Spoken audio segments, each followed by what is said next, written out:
So first, I guess I'll talk about my journey kind of to like um, doing music and starting it. I really like I started pretty late.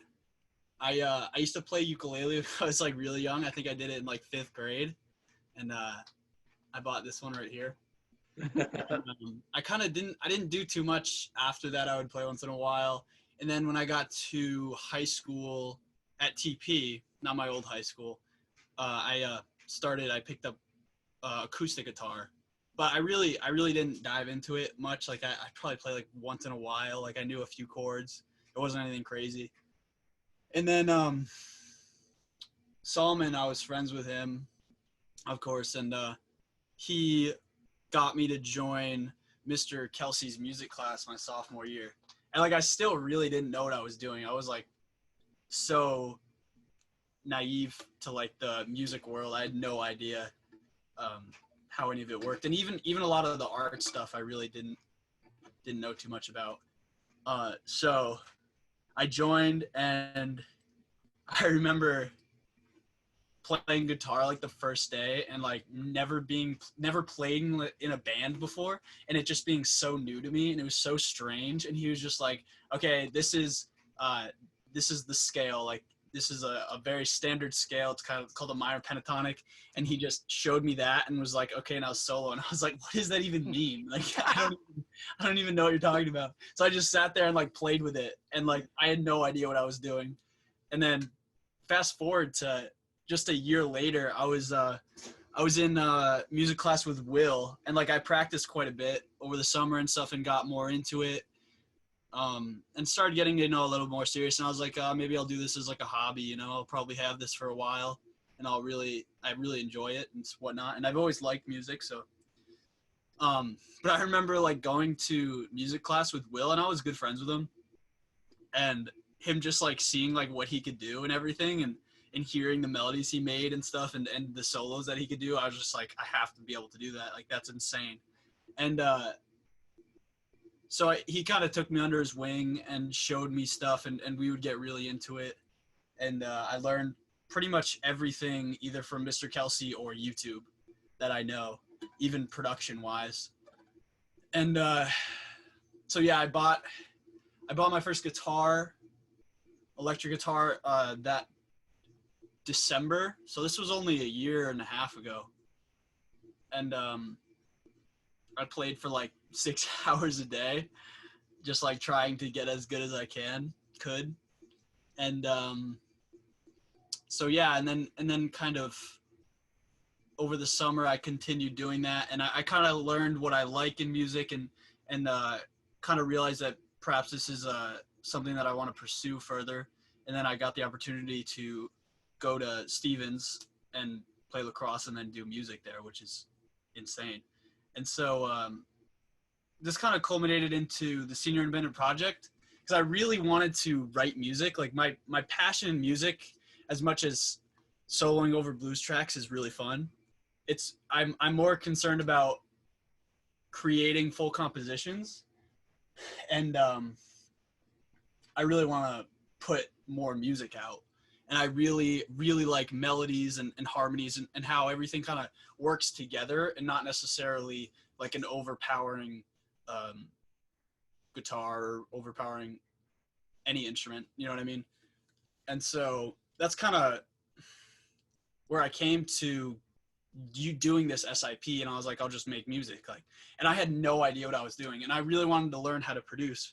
So I came in, and I was like, I have to learn to sing too, because like I want to be able to sing on my track.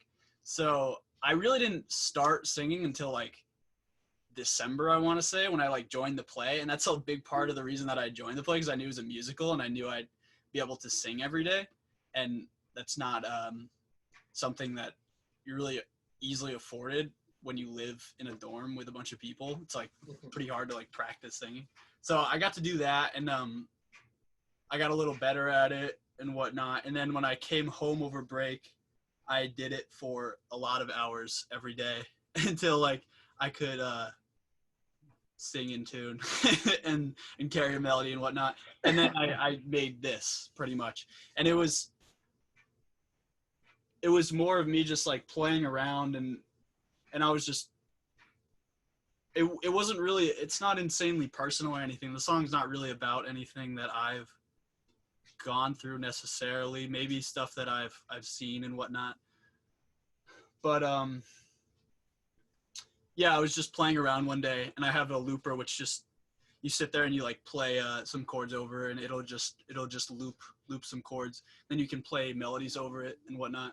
And I was just playing a melody and singing over it, and then I just came up with the first line. And then I kind of heard, I'm really particular about my drum beats. It's like I heard a drum beat that I really liked, and so I just kind of like threw it together at first, and then I got really in depth with the drums, and so we'll go through that first. So you guys can all see this, right? Mm-hmm. Yeah.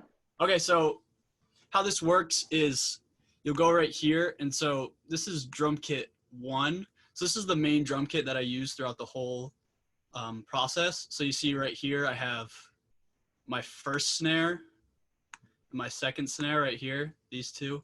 Mm-hmm. And so how this works is I'll take Ultrabeat right here. So you open it, what you'll do is you'll add something right here, and then it'll pop up and it'll look like this. And then when you go here, you can choose one of these things. And this is just a plugin. They call it a plugin. And so this is where you make your drums. But the thing is, it's very robotic.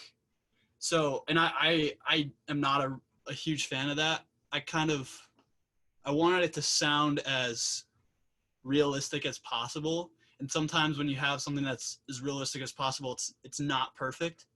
And so that's really what I was trying to do with the machine. I was trying to make something not perfect, which is, it's weird. You're kind of working in reverse, because usually you try to make it perfect. And so I played around with all these, and if I go here, you can kind of see everything. I don't know if you can hear that.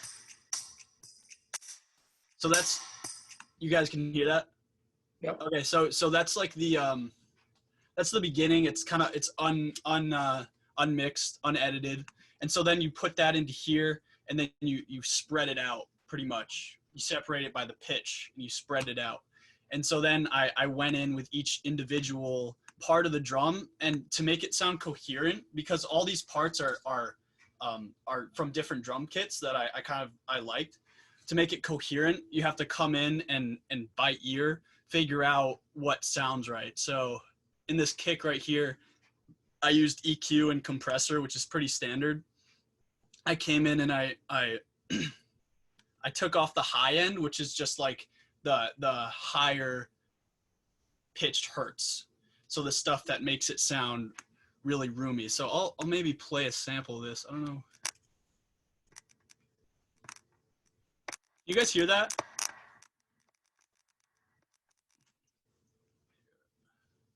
No. I can't. No, okay. That's fine. Well, anyways, it's so this right here, I took out the high end, which just means like I made it so that you can pretty much only hear the bass, and that's pretty much it. It sounds much drier. Like if you were in a big hall and you like hit a stick on the ground, you'd have a lot of reverb, right? And it'd sound like an echo. In this case scenario, it's quite the opposite. It's like if you're in a room and you have a bunch of pillows, you hit something, it'll die. The sound will just die. And so that's really kind of what I was going for at first. And then I kind of changed it as a whole drum kit. So the snare, I kind of did the same thing. Snare roll is very similar. All these are kind of the same. I went through and I just EQ'd and compressed them. I guess I should probably tell you what those two things are. It's probably a good idea. The compressor just kind of brings the highs down. So if you have something that's kind of an outlier in volume, like you have a weird tap or one hit that's just a little more than the others, it'll just squash the sound a little bit. So it just evens everything out, and it makes everything kind of nice and smooth. And it's good because it also kind of makes it pop a little bit, and it makes everything pretty coherent. just kind of what you want. And then after I did each individual drum set or drum piece, I took all of these and I put them into buses. So I won't go too in depth with that, but it's pretty much just, I just put different kind of effects on them. Like I just made it sound like there was room, like it was put into a hall, and makes it kind of sound more realistic and puts everything together, because I use those same effects on other things like the vocals and whatnot. Okay, so next we'll do guitar. So right here I have. So Trevor, let me interrupt you for a minute. Yeah, please. If you're doing a drum track, are you actually playing drums, or you? No. So, I mean, I wish I could. Yeah. Like, I wish I had a drum set that I could mic, which it's kind of expensive because it takes mics and you have to have different types of mics, and then you have to have a big like box thing interface to put them all into, and then like Okay. it's a lot. It's expensive is pretty much what it comes down to.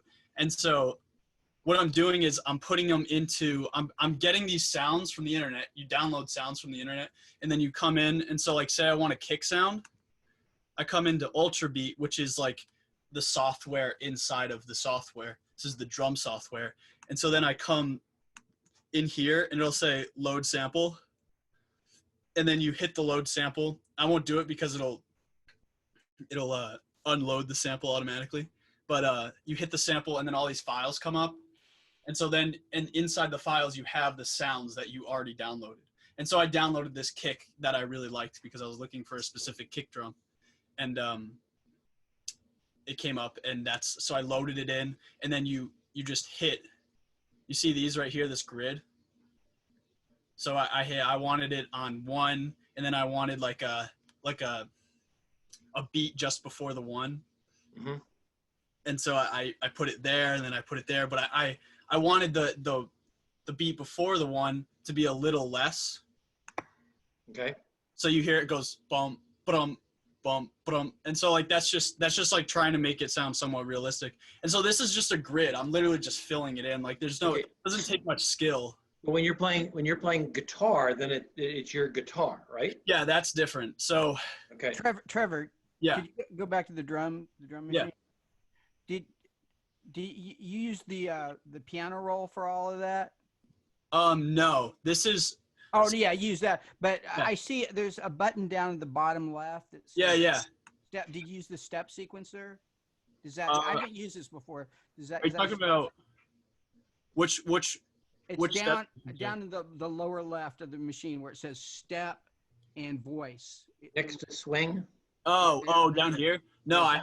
I haven't touched that. Could you click on that just for my curiosity to see what it looks like? Yeah, I don't know. I don't know what Okay. that does. Yeah, I don't know what a that's lot of things do, to be honest. It's But, probably something you can just expedites the process. But Yeah. I haven't used that yet. So Yeah. Where was I? Oh yeah. Was I going on to? Oh yeah. So what I did for guitar, there's 2 ways you can do guitar. 2 main ways. You can mic an amplifier. So you need a microphone, preferably like a somewhat nice microphone, and you just put the mic up to the amp pretty much, and it's on a stand so it doesn't move. And depending on how far or close it is away, it'll change the tone kind of and the volume obviously. And so that's one way, and that's kind of the way a lot of professionals do that, especially in like rock and roll and blues, because a lot of people are really particular about the tone they get. And that's one way to control it pretty well, especially if you have an amp that you really like and you want that tone on the track. So that's pretty much what I did. I used my amp right here, and then I have this microphone, and I mic'd the amp, and then I played through it. And then I actually played twice, and you have one in one ear and one in the other ear, and it kind of makes like a surround sound effect. And do you play bass, the bass line too? Yeah, so yeah, I did the same thing, but I don't have a bass, so I use my guitar, and then you actually pitch it down an octave using this plugin right here. Huh. Okay. So here, I'll unfreeze this. So this guy, you pitch it down. 1200 cents is 1 octave, so it just pretty much makes it into a bass drum. The tone isn't like exactly what I would want, but I mean, it works for now. It is what it is. Huh. And so that was the first set of rhythm guitar. It's just freezing so my computer doesn't blow up. That was the first set of rhythm guitar.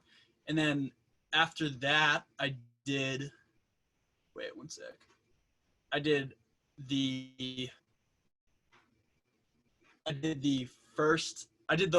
and the vocals at the same time because I'm not that good of a singer. So I needed like a reference note as I was playing. So I sung the melody and played the melody at the same time, which actually helps a lot.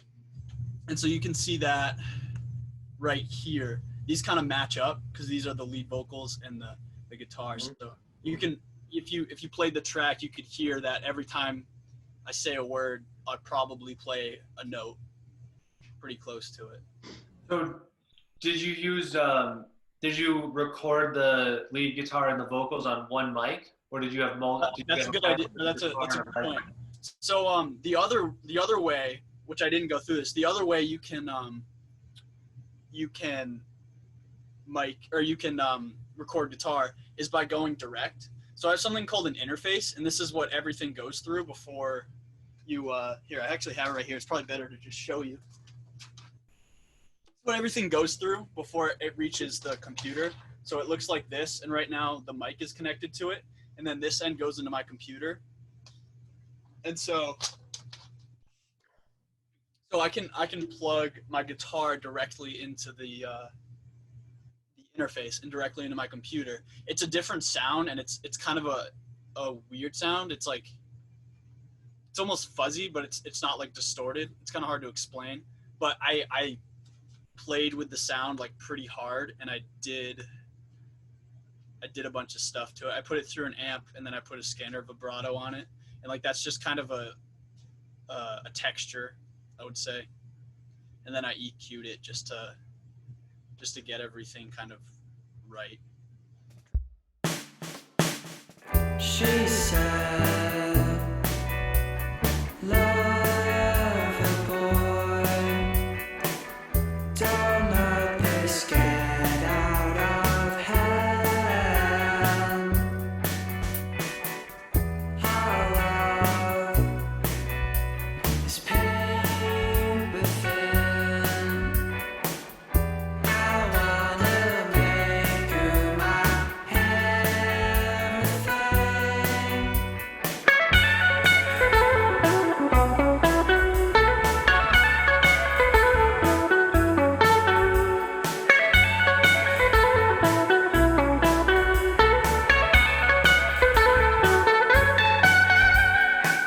She said,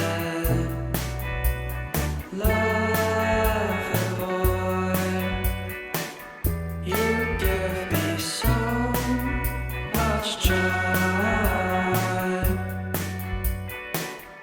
Oh man, you've got all my trust. Don't go, fuck this up.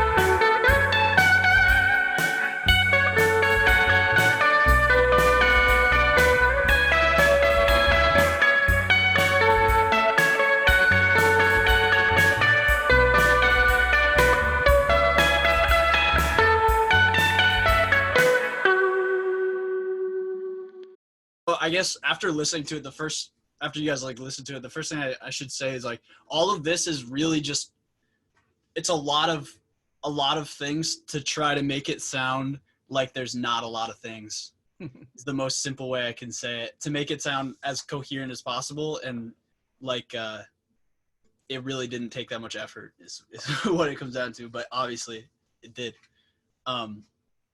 So I'll go through some of the vocals now real quick. So it took me like probably maybe a week to record the vocals, of just like a mind-numbing amount of time and like an insane amount of takes. Just because even when I could sing in tune and sing on key and whatever, I was like very specific about the tone that I wanted, and I really like didn't get it perfect. And by the time I got to the second half of the song, I was actually like a better singer than I was in the first half, because I was like learning a lot and whatnot and doing it a lot. So in my opinion, like the second half of the song is sung much better. But I don't know if you guys can tell, but to my ear, that's how it is. So on the vocals, I had zero clue how to mix vocals and how to produce vocals. Like I was so naive to like whatever this was. And then I learned that like people put so much stuff on their voice, and like this is like, as you can see in the left of my screen, this is all the it's like a lot of them are effects, but a lot of them are just trying to get it to the level where it fits well in the song. And so if I played it like without anything, which I don't know if you guys could even hear it, it still like sounds okay. It's on pitch and it sounds fine. But like these things are just so that it pops, and it also kind of sits in the correct perspective. It's just like if you have a painting and you go and you make something, you put something in a spot where you want it to, you know, sit just right. You wouldn't make that spot pop unless you wanted it to pop. You know what I mean? So you put it in the correct perspective as an artist, and the perspective that it's supposed to be viewed in. Mm-hmm. And so that's kind of how I did that with the vocals. And so I have the lead vocals here, which are directly down the middle. If you listen in headphones, you wouldn't be able to tell it right for left. It's pretty much right in the middle. And then I sung it 2 more times, and I did, these 2 are support vocals, so they're a little quieter throughout the song. And they're set back slightly. It almost gives it like a delay effect, and it kind of evens it out and makes it so it sounds thicker, definitely. And so I just kind of did that throughout the song, and then I had to go in afterwards and fix the fix the levels. I don't know if we can. So Trevor, are those each one of those 3 audio tracks, the lead verse and then the 2 supports, are those 3 separate recordings, or is it you recorded it once and then are like copying and pasting and then? So I forget. I think I know I recorded at least 2. So I know the first one's its own thing, and then I think these 2 might be the same, and then one of them is might have some delay on it, so that it sounds like it's set back slightly, so they're a little bit differentiated, kind of more 3D kind of. Yeah, exactly. So those 2 I'm pretty sure were copy and pasted, and then I just kind of like messed around with this, and I'm sure I could get it better. I'm sure there's better ways to do it. I just am not aware of them yet. So I went through that, and then it's probably good to talk about, I just actually did harmonies like 2 days ago, because I was like, I couldn't do them before because my voice wasn't good enough. I couldn't hear the pitches pretty much. And so I came down, they're right here. So on the words boy, every last word in like the phrase, I put a harmony, which I'm pretty sure was an octave. So I sung an octave up, which was really high and strained my voice horribly. It was really uncomfortable, but I figured it out and it sounded all right. And then I put a third and a fifth. So like in musical terms, I don't know how much you guys know about music theory, but there's the first chord, the first set, the first note, which is kind of where the song's built around, and then there's like a third and a fifth. So if you look at a piano, it's like C would be the 1, and then like G and E and G would be the 3 and 5. And so I just played as if like I would sing those two top. I would sing the E and the G. And so like it kind of just makes it sound a bit thicker and add some depth to it, which it kind of makes it sound nice, especially if you're just kind of, if you have the other vocals on that one plane, that one pitch, it kind of sounds like two-dimensional, I guess is the best way to describe it. And so you add some character to it. And so I did that throughout the whole song. I went in and I did quite a few here. And then let's see. And then there's that's mostly it for the main stuff. And then I recorded the lead solo guitar. And I guess I didn't really know what to do with it as a track as far as a chorus section went. Like I knew I had this 4 set of lines, right? And I didn't really know where to go after that. And I recorded probably like 4 different choruses, like all this stuff, and I didn't like how they sounded, and it was kind of like tacky and just sounded weird. And then I was just playing around one day, and like I just started like playing this solo part, and I was like, I'll just make that a chorus because I've heard songs that do that before, and it's like, why not? And I thought it sounded pretty cool. And so right there, the key actually changes, and then I go into that solo part. And I mean, that didn't take too long. It just took me a second because I actually had to teach myself what I was hearing. So I could hear the solo, and like I could hear what I wanted to play, but my fingers weren't fast enough at first, or like they couldn't really connect well to my brain. And that happens sometimes. Like you'll hear something and you'll be like, oh, that's going to be hard to play. And then you just have to have to feel around for it until like you get it. There's no real way to know until you get there. And then yeah, that's pretty simple. I just have the rhythm guitar and the bass and that. I don't think there's like I'm just playing something in the background, but it's something real simple. It's not anything crazy. And so I did the kind of the same thing I did with the lead guitar as I did up here with the rhythm. So I panned it in the left and right ear, so it just sound bigger. And then I think I might have delayed one like slightly. You can barely hear it, but it just kind of makes it sound like it's in both ears. Yeah, and then I go back into this section right here. And it's pretty much the same thing instrumentally. The only thing that's real different is the melody's like slightly different here and there. And then I think that's it. And then the words, obviously. And then I come in and as far as lead guitar goes, I played the same chorus section, and then I did a solo for the last, like, I don't know, 4 bars or something, 8 bars maybe. And then I ended it. So do you guys have any questions? That was probably a lot. Do you have a sound in your head that you're trying to find with all these levers and stuff, or do you find an effect and you go, wow, that's pretty cool, I'll put that in, something you never even knew you could do? I mean, what's in your head first, and what kind of pops up? I mean, I think for me it goes both ways. You can stumble upon something that you think is really interested, and I mean, all these things, to me, all of these are just colors. You're just coloring a sketch, pretty much is what it is. You have like a base layer of the song, which is just the skin and bones of it.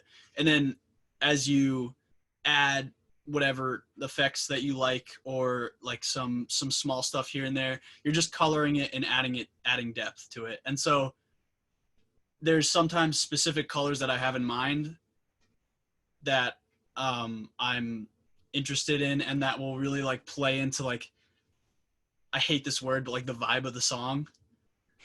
and like that's really what it is. And so there's definitely a specific feeling that the song has to give off, and all of the parts have to play into that in some way. And so they can be different, but they have to all be coherent. And so that's kind of like I go for one sound, and then like after I have that one, like it is pretty much based off the rhythm guitar in this point, because that's what I did first, I think. And so on this I have just like a couple things, and then I kind of just felt around from there to like match the same color tones. Okay, good. It's interesting how many vocabulary words go back and forth in music and your art. Oh God, yeah. I was just gonna say, Trevor, do you think you're obviously a very talented visual artist too? And I'm on your Spotify page right now, and you've got your album cover. I think is one of the yeah. So do you think that since coming here and falling in love with music, do you think that music has influenced your visual art more, or more the other way around, where your music taste and your music taste as a producer is more influenced by your background in the visual arts? Yeah, I think it goes a little bit of both ways, because I actually started painting first. I started painting when I was like 10, and I like things that like popped a lot. Like I like really bright colors, and so like that kind of translated into a lot of the music that I liked. But at the same time, I kind of got into this thing, I don't know, maybe like sophomore year, where a lot of the music I listened to was very flowy. Like it just kind of, there wasn't many abrupt changes or anything, and the ones that did made sense. And I think that more than anything affected my art, because like I really like art that flows well. And like you saw that in that like tree thing, I don't know what it was, it was like a berry bush thing that I drew. And like the reason I chose it was because it flowed really well across the page. And so like that's the same thing with like music, I suppose. Yeah, you chose a branch that curved, and Toby might have had one that was absolutely straight. Yeah, I like movement. It's cool. Yeah. Trevor, do you think the technology has made you a better musician? Well, I think there's a couple ways to look at that.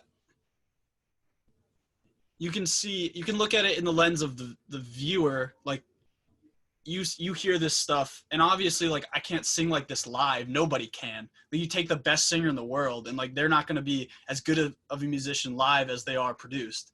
And so in that aspect, like, yeah, it makes me a better musician.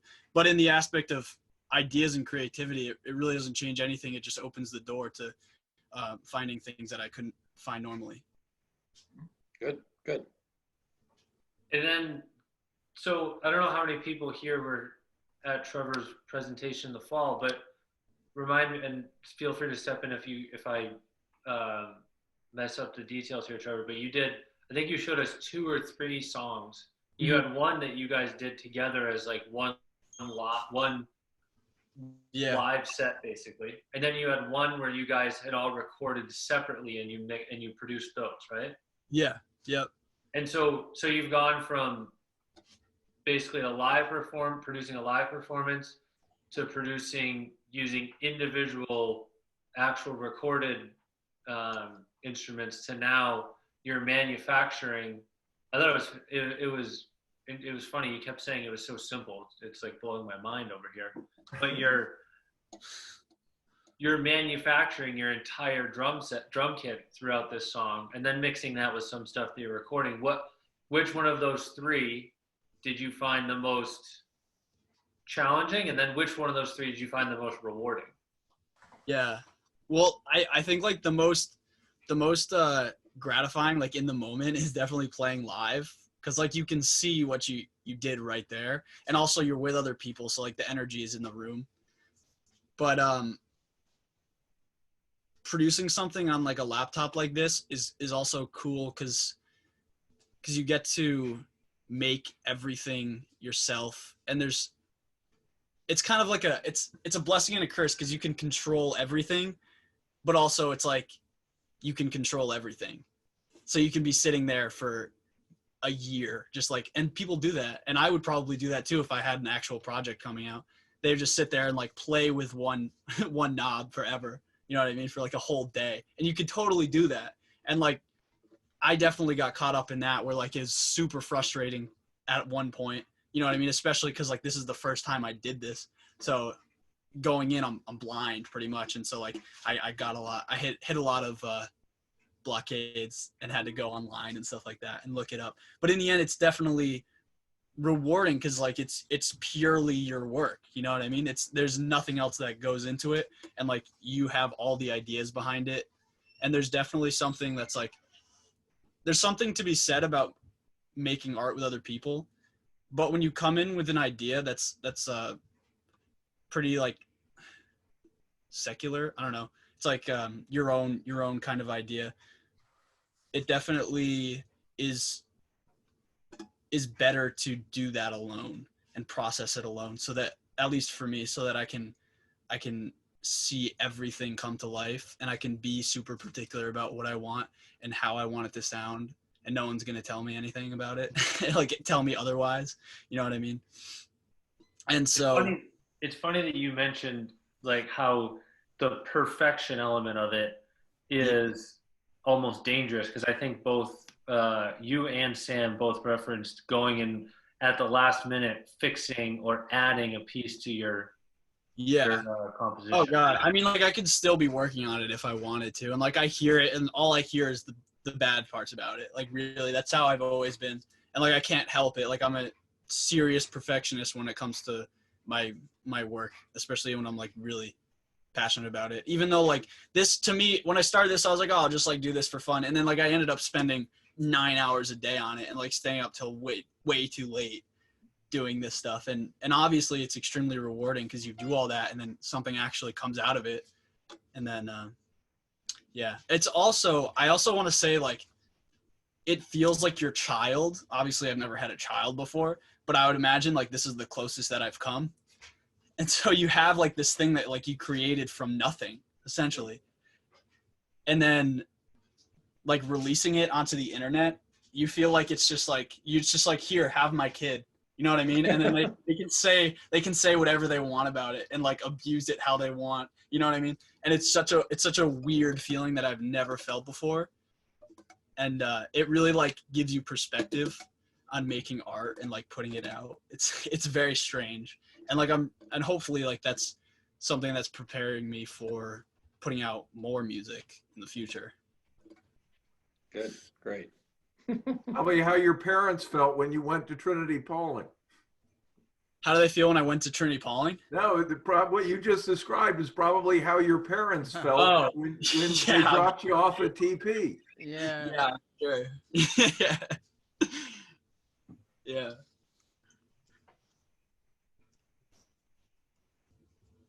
Does everyone have anything else? I love talking about this stuff, so like I'll literally, as you can probably tell, I'll ramble on for like hours. Like I'm not. I don't want to miss ice cream club. True.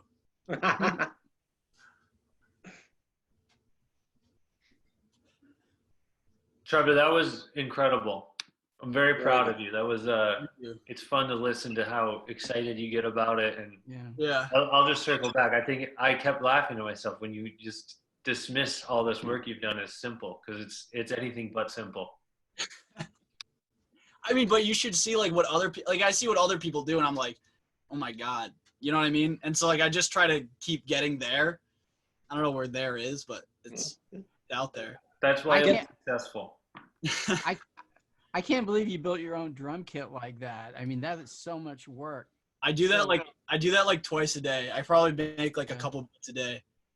I just use, I just only been using Logic for a couple weeks, but I'm just using the sets that they have, and I think they're pretty good sounding. But you're you're more discriminating than I am, I guess. Yeah, I don't know. I just like I tried those, and it's honestly not even the fact that like they're bad or good. It's more the fact that like they're not mine. Yeah. Hey, and, like, also what you might look into is making drum loops. If you have like pads one of those interfaces with pads on them. There's one Yeah. Native Instruments makes called Machine that we're getting at TP. Actually, I ordered it. Oh, that's awesome. Using Yeah, I it. mean, next year I'll have like all this stuff at my disposal, along with Yeah. like Pro Tools and like all that, and all the plugins that I could wish for. So hopefully it'll become more stuff. I think the hardest thing with drums on like electric drum, like what I did, is fills. Yeah. I figured it out kind of, but it like took me forever, just like trying to get the right sound, because fills are so like not robotic. It's really hard to make a good fill. Yeah. But, yeah. Well, very nice. I enjoyed it. That was terrific, Trev. Thanks a lot. Yeah, it was very, great. very good job, Trevor. Thank you. Good stuff. Excellent, Trevor. It's part of the reason why we developed this is to provide vehicles for kids to, dive into their passion. So it's really exciting to see you share your passion for this creative process in such a way. It's Yeah. amazing. Thank you.